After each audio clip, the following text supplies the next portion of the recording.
la guerre solaire a pris fin, marquant le début du siège de Terra. Les traîtres déploient leurs armes les plus redoutables, alors que les défenseurs du monde trône affrontent un véritable cauchemar exacerbé par une épidémie. Sous l'afflux des égarés et des damnés, les redoutes extérieures ne pourront pas tenir longtemps. Je suis Maesticia et depuis 2011, je critique les ouvrages de Black Library pour le Reclusiam. Bienvenue. Salut tout le monde, aujourd'hui on va parler du second tome du siège de Terra, Les égarés et les damnés par Guy Hallé, publié en octobre 2019 en version originale. Avant ça, je vous rappelle de faire un tour dans la description pour constater les différents chapitres de l'émission et éviter les spoils, notamment la mise en contexte qui va, comme son nom l'indique, reprendre un petit peu le ou les romans précédents qui amènent au roman actuel. Donc soyez avertis.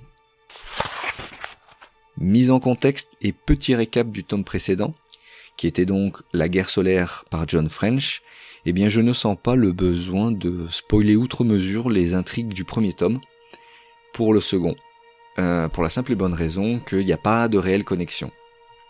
La seule connexion qui va persister, c'est celle du conscrit, celle qui nous donnait l'échelle humaine du conflit de Terra, donc le conscrit Katsuhiro, et la petite intrigue avec l'Alpha Légion, voilà, enfin en tout cas les agents de l'Alpha Légion. Sinon, à part ça, vous pouvez ne pas avoir lu le premier tome et lire le deuxième, donc Les égarés, les damnés de Guy Hallé, sans problème.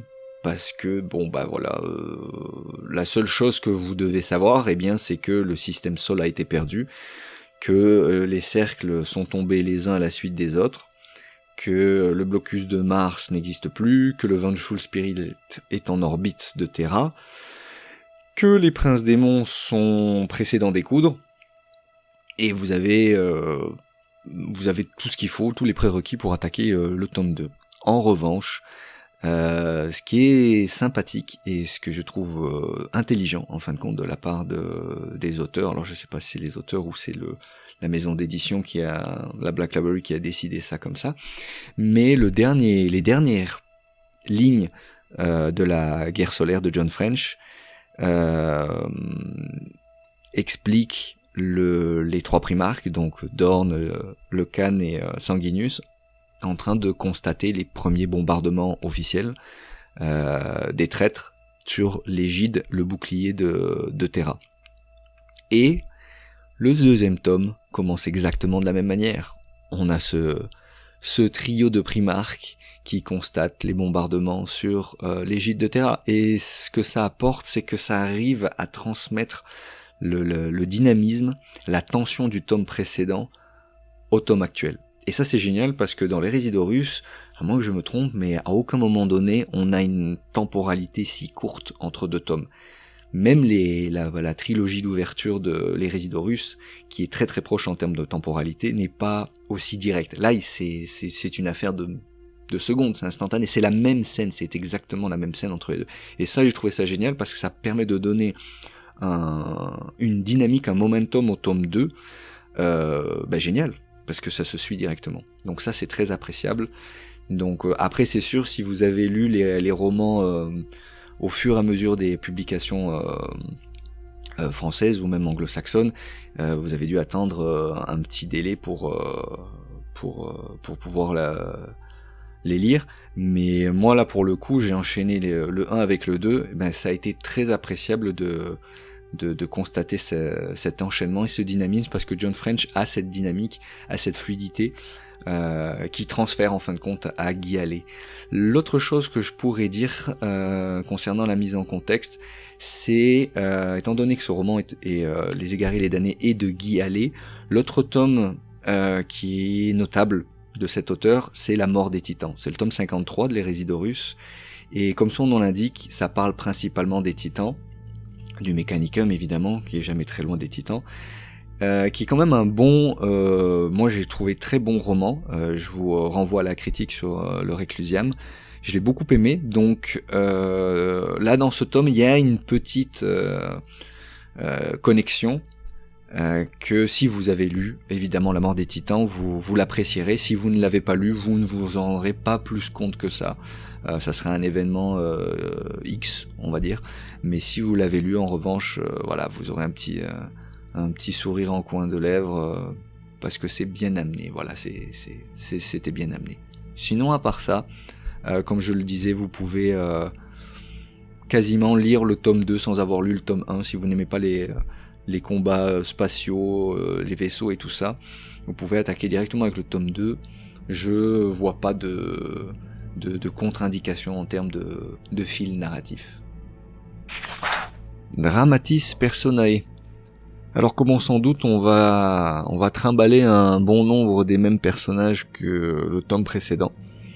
Alors avec le fameux trio de Primarch, Sanguinius, Jagatai Khan et Rogaldorn, sauf que cette fois c'est Sanguinius qui a le premier rôle, Jagatai le second, et Dorn on l'aperçoit, il sera beaucoup moins présent que dans le premier tome, ce qui est normal. Horus, évidemment, Horus Lupercal, qui ne cesse de se transformer, d'évoluer, d'être de plus en plus maléfique et démoniaque. Donc là encore une fois, Horus, il est là sans être vraiment là.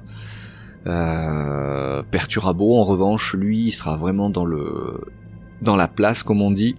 Autant dans le tome 1 il était présent, autant dans le tome 2, il est toujours là. Donc ça c'est cool. Perturabo, c'est pas un Primarch qu'on voit souvent s'exprimer. Donc là c'est parfait, c'est l'occasion parfaite. Abaddon, premier capitaine des Sons of Horus, évidemment il sera là. Toujours en duo avec Zardulayak, le Worldbearers. Bon, je vais être honnête avec vous, là ça commence à être un peu lourd, là, le duo Laurel et Hardy, les deux qui peuvent pas se voir mais qui se respectent, enfin bref, c'est un peu redondant. Mais ils sont très peu présents dans ce tome-là, donc ça passe. Un autre duo par contre qui fait son retour, c'est celui d'Angron et Karn. Et ça, ce duo, pour ceux qui aiment les World Eaters, vous savez de quoi je parle, c'est un duo assez tragicomique. Et donc ils ont quelques chapitres qui leur sont dédiés, donc ça c'est sympa de voir un petit peu les World Eaters briller. On aura donc, comme je l'ai dit précédemment, Katsuhiro, le conscrit, donc très important, très important ce personnage dans ce tome en fin de compte. Je vais pas dire qu'il porte le roman, mais presque, avec ses petites épaules. Donc très important, très important. Et du côté Space Marines, on va donner un peu plus de valeur à Raldoron et à Tan. Donc Raldoron c'est le premier capitaine Blood Angel, qui avec le temps me donne plus de satisfaction qu'un Skylon de la garde sanguinienne, c'est pour dire. Et donc Raldoron va faire équipe avec Tan de la 22e compagnie, capitaine de la 22e compagnie d'Imperial Fist évidemment. Les deux, c'est un peu comme Tango et Cash, je sais pas, j'aime bien ce petit duo, j'espère que par la suite on aura un peu plus d'implication de leur part, et en gros c'est eux qui vont s'occuper des premières vagues, on va dire, de traîtres sur le sol de Terra. Ensuite on a une petite mention, je vais faire les petites mentions honorables des personnages qui sont là mais qui sont pas super importants, mais quand même. Je vais commencer par Skrevok, le commandant des Night Lords par intérim. Alors très sympathique ce personnage. C'est un Night Lord, mais à mon avis il a été muté avec un Emperor Children, parce que dans la façon de s'exprimer, ses dialogues ou même son ambition, c'est très drôle. C'est une raclure sans nom, un Night Lord, mais très sympathique à lire. On a aussi Esha Animoa Navi, grande mère et princeps de la Legio Solaria. Donc pour ceux qui ont lu La Mort des Titans, vous savez de quoi je parle. Et on a une petite section, on va dire, Mechanicum Noir, que j'ai beaucoup aimé, avec Klein Punt et Sotanul. Donc Sotanul, pareil, si vous avez lu La Mort des Titans, vous savez de qui je parle. Sotanul, c'est pas n'importe qui. Et Glenn Payne, c'est un prêtre de Mars, du Mécanicum noir, mais voilà, il a aussi son importance dans le roman. Donc pour résumer un petit peu ce dramatisme, bon, on retrouve les mêmes, on va pas se mentir, on retrouve les mêmes, mais les rôles ont été redistribués. Comme je disais, Dorn est beaucoup plus effacé, Sanguinius est beaucoup plus mis en avant, le Kana aussi a ses moments de lumière, Perturabo est frontline, donc ça c'est génial. J'ai beaucoup aimé la façon dont était écrit Perturabo par John French. Là c'est par Guy Hallet. On verra par la suite ce que j'en ai pensé, mais voilà pour le tour d'horizon concernant les personnages du roman. Thème. Alors de quoi parle ce roman? Il parle de deux choses. L'une est plus sur le fond et l'autre sur la forme. Donc je vais commencer sur la forme parce que c'est la plus simple. La forme, c'est le siège. Clairement, c'est Perturabo qui est surexcité de bombarder les constructions de Rogaldorn. Et de l'autre côté, Sanguinius qui essaye de tenir le plus possible le moral des troupes parce qu'il y a que ça à faire. Le dilemme, c'est que ce soit du côté loyaliste ou traître, les deux savent très bien que on va pas envoyer les Space Marines dès le début. On va garder les meilleurs guerriers pour qu'ils affrontent les meilleurs guerriers, n'est-ce pas? Donc qui c'est qu'on envoie? La chair à canon. Et c'est très intéressant de voir comment le chaos et de voir comment l'ordre, si je puis dire, utilise cette chair à canon pour leur propre fin.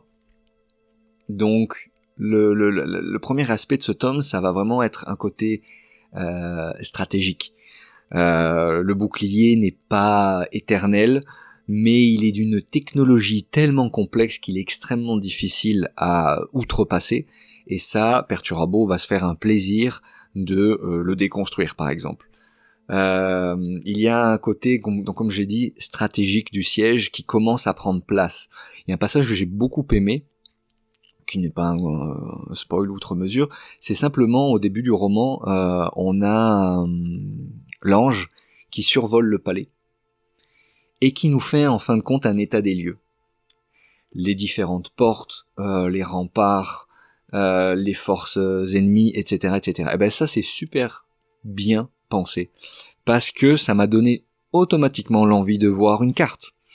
Et aux chances, nous avons une carte. Donc si vous allez sur le site officiel Siege of Terra, qui est traduisible en français, mais les cartes par contre ne le sont pas, mais il y a quelques descriptions qui le sont.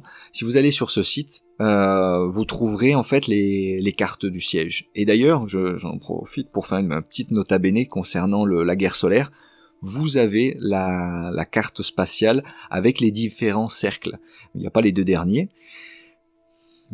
Je passerai un commentaire là-dessus. Mais voilà, ça vous donne un petit peu une perspective de la bataille solaire du tome précédent. Et vous avez aussi une carte qui représente les premiers bastions du palais impérial. Et ça, c'est super parce qu'on voit la porte des lions, la porte céleste. Bon, après, ils ont tous des noms un peu difficiles à retenir, on va pas se mentir.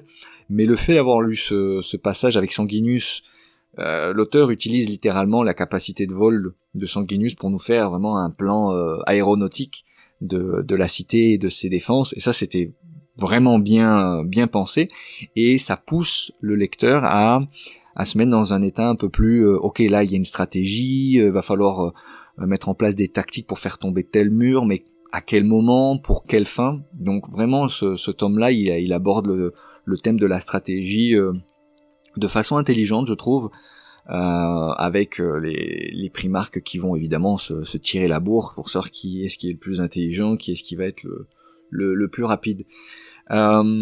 C'est du côté loyaliste aussi la réalité du changement de leur frère renégat. Je m'explique. On va avoir le retour de Mortarion et de la Death Guard, qui avait été élu par le maître de guerre pour être la première légion de Space Marines à fouler le pied de Terra. Et Mortarion, pour ceux qui ont lu la dague enfouie de l'Hérésidorus, eh bien c'est le dernier à arriver autour de Terra, mais c'est le premier à mettre le pied sur le sol et sur Terra, quoi. Donc ce personnage, quand il débarque, c'est plus le même Mortarion là. Ah non, parce que lui aussi il a une paire d'ailes, mais c'est pas la même que l'ange, hein, y a pas de plumes. Et tous ces guerriers, ils ont été bien modifiés, hein. Donc quand le Khan, Sanguinus, Dorn constate que les guerriers de la Death Guard ne sont plus que des zombies quasiment, mais qu'ils encaissent,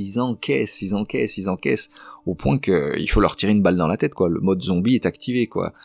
Ça leur fait prendre conscience que, ah, ok, on les a un petit peu sous-estimés, je pense. Donc là, il va falloir faire quelque chose. Et le second thème, qui selon moi est le fond du roman, qui est la partie la plus importante, je pense, c'est le titre du roman, Les Égarés et les Damnés. Et qui sont les égarés et les damnés ? Vous vous en rendrez compte bien assez vite. Ce sont tout simplement les hommes et les femmes qui étaient trop différents, qui ont été ostracisés, qui ont été persécutés, bannis par l'Imperium. Et en fait, toute cette lie a été galvanisée par le maître de guerre et sa propagande pour leur donner une occasion exceptionnelle de se venger de ce faux empereur tyrannique et injuste, en leur donnant l'occasion d'attaquer Terra, d'être la première ligne de cette gigantesque rébellion. Et on a quasiment la même chose du côté loyaliste. Du côté loyaliste, on se retrouve avec des gens qui ont passé leur vie dans un bureau, qui se retrouvent avec un fusil laser dans la main et qui doivent défendre Terra pour l'empereur. Et je pense que réellement ce tome-là met l'emphase sur cet aspect humain et sur l'échelle complètement démesurée de cette guerre. Et on voit à quel point les humains dans cette guerre ont certes leur rôle à jouer, leur poids, mais sont dispensables. Je veux dire, il en meurt des dizaines de milliers à chaque minute passe et on dépeuple Terra à une vitesse faramineuse, quoi. Et ça, on le voit à travers les yeux de Katsuhiro, le conscrit qui, lui, il y a pas si longtemps que ça, il travaillait comme, moi j'allais dire comme tout le monde, non, au 31e millénaire, tout le monde c'est particulier. Mais ce que je veux dire par là, c'est que c'est quelqu'un comme vous et moi, qui se retrouve avec un fusil laser dans les mains, et il se retrouve à affronter dans un premier temps les rebelles, les hérétiques, donc des humains qui sont juste un petit peu foufous dans leur tête et qui se sont tatoués des étoiles à 8 branches sur le front, mais après des hommes bêtes. Donc qui sont plus bêtes que hommes à ce moment-là. Et puis après ce sont des abominations qui sont des mutations tellement grotesques qu'elles en paraissent irréalistes. Ensuite c'est la Death Guard. Imaginez-vous la Death Guard, mais la Death Guard la Death Guard d'après le voyage dans l'Oire, pas celle d'avant. Déjà celle d'avant elle sentait pas bon, mais alors là celle-là elle vous tue rien qu'à l'odeur, quoi, si c'est pas l'apparence qui vous brûle les yeux. Et tout ça, on le voit à travers les yeux de Katsuhiro. Et c'est génial. C'est génial parce que, autant quand vous avez deux Space Marines qui s'affrontent, vous trouvez ça badass parce que c'est un peu comme un combat de chevalier. Mais quand c'est l'écuyer, là, celui qui se balade avec juste, même j'allais dire un vêtement en cuir, non, mais même pas un vêtement en cuir, t'es limite à poil, quoi, avec ton tissu en lin, et qu'en face, t'as un espèce de Space Marine qui tire des bolts explosifs, hein, je veux dire, c'est surréaliste. Et je pense vraiment que ce tome réussit à nous mettre à leur place, quoi. Et ça rend d'autant plus le roman tragique. Alors ce qui est génial, c'est que ce n'est pas morbide pour autant. Voilà. On aurait pu facilement tomber dans le morbide et dans le tragique. Ça l'est pas parce que ça switch suffisamment, comme je le disais tout à l'heure, entre la forme et le fond. Donc d'un côté, vous voyez la stratégie mise en place par les Primarques, et de l'autre côté, vous voyez les horreurs de la guerre. Si je devais résumer, ça serait pas mal ça. Donc ce sont deux thèmes qui sont efficaces, qui s'entremêlent, Après, est-ce qu'il y en a un qui prend le pas sur l'autre? Je ne pense pas. Je pense vraiment que sur le moment, à la première lecture, le thème principal, c'est vraiment le siège. C'est ce qui saute aux yeux. On aime les affrontements entre Primarques, on aime les dialogues entre personnages. Et puis après avoir lu, on se rend compte que mais combien d'hommes et femmes sont morts durant juste le bombardement, juste avoir un chiffre. Et du coup, le livre est beaucoup plus intelligent qu'il n'y paraît pour nous faire ressentir les débuts du siège de Terra officiellement. Donc voilà, pour résumer les deux thèmes, le premier c'est vraiment le siège, l'aspect stratégique, et le deuxième c'est la guerre, quoi, l'horreur de la guerre et le côté humain et en même temps inhumain de la guerre. Texte et difficulté de lecture. Alors Guy Hallet, j'en ai pas lu beaucoup du monsieur. Ce que je peux dire, c'est que il est assez inégal dans les romans, c'est-à-dire un roman c'est quand même long, hein, on parle de 300 pages, hein, minimum, 300-400 pages. Il est assez inégal, que ce soit en termes d'efficacité d'écriture comme de rythme. Il y a des fois c'est très rythmé, il y a des fois ça l'est pas du tout. Et le contraste entre le changement de rythme, il peut être un peu trop brutal à mon goût. C'est peut-être ça qui casse un petit peu la lecture. Dans l'ensemble, c'est un auteur qui est facile à lire. Je le trouve plus facile à lire qu'un John French, parce que John French, il a un côté très dynamique. Il jump de sujets assez rapidement, donc si t'es en train de penser aux courses qu'il faut que tu fasses aujourd'hui, pendant que t'es en train de lire, il y a de fortes chances que tu sois obligé de relire le paragraphe, voire la page d'avant. Avec Guy Hallet, c'est plus tranquille, tu vois, c'est simple. Les descriptions sont très bien écrites, dans le sens où tu comprends vite où ils vont en venir. C'est assez immersif, mais pas trop, comme ça tu restes pas non plus obnubilé devant un paragraphe ou une phrase. Donc dans l'ensemble, oui, c'est quelqu'un qui écrit bien, facilement pour n'importe qui. Mais il a des fulgurances. Comme notamment le vol de l'ange au début pour nous décrire le siège. Je trouvais ça super, de 1, intelligent, et de 2, bien mis en scène. Parce que c'est bien d'avoir une bonne idée, mais si t'arrives pas à la transposer de manière narrative, ça sert à rien d'avoir une bonne idée. Mais je vais vous donner un exemple plus marquant de ces fulgurances et de cette irrégularité, si je peux dire, de l'auteur. Il y a un passage, là encore une fois c'est pas un spoil, où l'ange décide, malgré les avertissements et les réprobations de Rogaldorn, de se mettre en première ligne avec les humains loyalistes. Ok ? Donc l'ange il explique, on se bat pour les hommes et les femmes de la terre, ça serait stupide que nous on reste cachés derrière nos remparts sous prétexte que c'est la stratégie. Ce qui n'est pas faux, on s'entend. Donc, à quoi on s'attend nous ? Nous, on s'attend à un discours de Rohirrim, tu vois, à un discours qui claque, quoi. L'ange débarque, il y a un chapitre complet qui est dédié à ça. Donc quand je dis un chapitre, c'est au moins une dizaine de pages, ok ? L'ange débarque, et là il fait son speech. Eh bien non, le speech est pourri. Alors, encore une fois, c'est simplement mon point de vue. Mais le speech, il est pourri. C'est-à-dire que t'as l'impression que c'est un dude random qui débarque sur le champ de bataille et qui leur dit « Salut les gars, battez-vous hein !» Et c'est tout. Ça a la même implication, ça a le même effet. Pourtant, oui, on a bien la description qui nous dit, à travers les yeux de Katsuhiro d'ailleurs, qui nous dit « Oh, l'ange qui débarque, telle une créature céleste avec ses plumes immaculées et son armure dorée brillante qui m'aveugle. Oh, ok, ça c'est bien.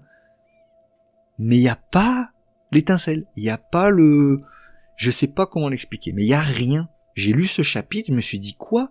C'est la première de couverture. C'est le titre du roman et aucune émotion. Aucune émotion. De ma part, aucune émotion. Pourtant, j'ai aimé le personnage de Katsuhiro, j'aime le personnage de Sanguinius, mais là, l'alchimie ne fonctionne pas du tout. Il n'y a aucune étincelle, aucune âme. Et le chapitre, je me suis dit, putain, c'est ça. Ah, ça donne envie de se tirer une balle, quoi. Je veux dire, surtout quand tu sais les monstruosités qu'ils affrontent les soldats, quoi. Extrêmement déçu. Extrêmement déçu. Mais d'un autre côté, à la fin du roman, là aussi c'est pas un spoil, c'est un petit passage où, en gros, Zardoulayak essaye de démoraliser les troupes loyalistes, ok, en faisant un speech, justement. Juste après le speech de Zardoulayak, qui est quand même assez long, qui est bon sans être excellent, parce qu'on s'attend à ce qu'il va dire, oui, c'est l'empereur qui vous a menti, c'est Horus le sauveur de l'humanité, ce genre de paradoxe, en fait. Il fait juste renvoyer le discours qui est le discours qu'on a l'habitude d'entendre. Donc le discours de Zardoulayak, en lui, il est pas exceptionnel. Mais on sent quand même que dans le discours de la Yak, il y a ce côté pesant, il y a ce côté on domine. T'as beau être derrière ton mur de ferro-béton qui est épais de 1 km, t'es dans la merde, parce que nous on arrive avec des trucs sales, mais sales. Les démons sont pas encore là, hein. Les démons sont pas encore là, hein. Mais ça va pas tarder. Donc on sent quand même la tension et la pression que mettent les renégats sur les loyalistes. Et juste après ça, il y a Raldoran qui prend la parole, donc le premier capitaine Blood Angel. Il prend la parole, son speech il dure, je crois, 2 paragraphes. Et bien ce speech-là, il m'a mis une patate, mais de ouf. J'ai adoré ce passage. Alors peut-être que oui, le fait que Zardoulayak fasse son speech au début et qu'après il y ait le sien, ça aide au côté épique du discours de Raldoran. Mais même à ça, le discours de Raldoran, il tient en moins d'une page. Eh bien, en moins d'une page, j'ai senti plus d'émotion, plus de courage, plus de vigueur qu'avec Sanguinius pendant tout un chapitre. Ben c'est ça les fulgurances de Guy Halley. Il y a des fois, tu te dis mais qu'est-ce que je viens de lire? Et il y en a d'autres où tu te dis ah ça c'est génial, c'est ça que je veux lire, c'est ce côté épique, c'est ce côté ouais on part perdant mais on va quand même vous défoncer. Et il y arrive bien, mais c'est inégal, c'est irrégulier. Donc ça fait que le roman dans son ensemble, il est bon, je vais pas dire passable parce que ça serait méchant, mais il est pas si bon que ça non plus. Pourtant ce sont des thèmes super intéressants quoi. Mais voilà, ça c'est son style. En général, il est moins dynamique qu'un John French, mais il est plus facile. Et voilà, donc je pense avoir résumé plus ou moins le garçon, en tout cas dans ce tome-là. Dans ce tome-là, c'est comme ça que j'ai senti des fulgurances, des choses vraiment bonnes, excellentes même, et des moments où tu t'ennuies, quoi. Tu t'es dit vivement le chapitre prochain parce que je sais pas ce qu'il essaye de me raconter à ce moment-là. Donc voilà, Guy Halley, encore un personnage qui est c'est pas un auteur non plus très répandu. Donc je serais curieux d'avoir vos retours là-dessus, savoir si ce fameux discours de Sanguinius, est-ce qu'il était à combien vous le notez. Moi honnêtement sur 5 je lui mets même pas 2. Donc c'est pour vous dire. Conclusion. Alors conclusion, qu'est-ce que j'ai aimé, qu'est-ce que j'ai pas aimé.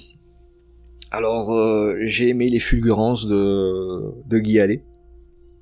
Beaucoup aimé le passage avec Karn qui va chercher son père pour essayer de limiter la casse.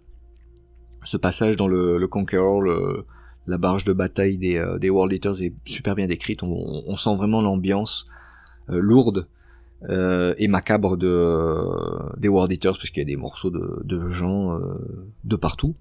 Et en même temps, ils peuvent pas descendre sur Terra, parce qu'Horus leur a dit c'est pas le moment. Et ça, cette tension des World Eaters, on la ressent bien à travers Angron, qui depuis le début a qu'une envie, c'est de débarquer pour massacrer tout le monde. Et il peut pas. Et ça c'est bien amené, c'est bien monté en pression petit à petit. On sait très bien qu'Angron, lui, il nous faut un roman au complet pour lui, tu vois. C'est pas quelqu'un qu'on va caser dans un roman. Donc à ce niveau-là, la pression est palpable. Ça c'est très cool. Karn est toujours au top. Par contre, ce que j'ai pas aimé, c'est qu'il y a des répliques de Angron qui sont nulles, mais nulles, bidons. Il y a plusieurs réunions de primarques. Je crois qu'il y a 2 ou 3 fois les primarques renégats se réunissent parce qu'ils sont tous en train de dire bon, quand est-ce qu'on débarque, et Horus il leur dit calmez-vous les enfants, c'est pas le moment. Et à 2 reprises Angron il est ridiculisé quoi. Alors une fois c'est par l'auteur et l'autre fois c'est par Abaddon. La première fois par l'auteur dans le sens où les mots prononcés par Angron c'est c'est pas simplement du sang pour le du sang que je trouve un peu cliché, mais c'est plus moi devoir tuer, laissez-moi aller sur Terra pour taper les gens, quoi. Genre comme un enfant capricieux, quoi. Alors on va me dire ouais mais les démons, les primarques élevés au rang de démons, ils sont tous comme ça, on dirait tous des enfants.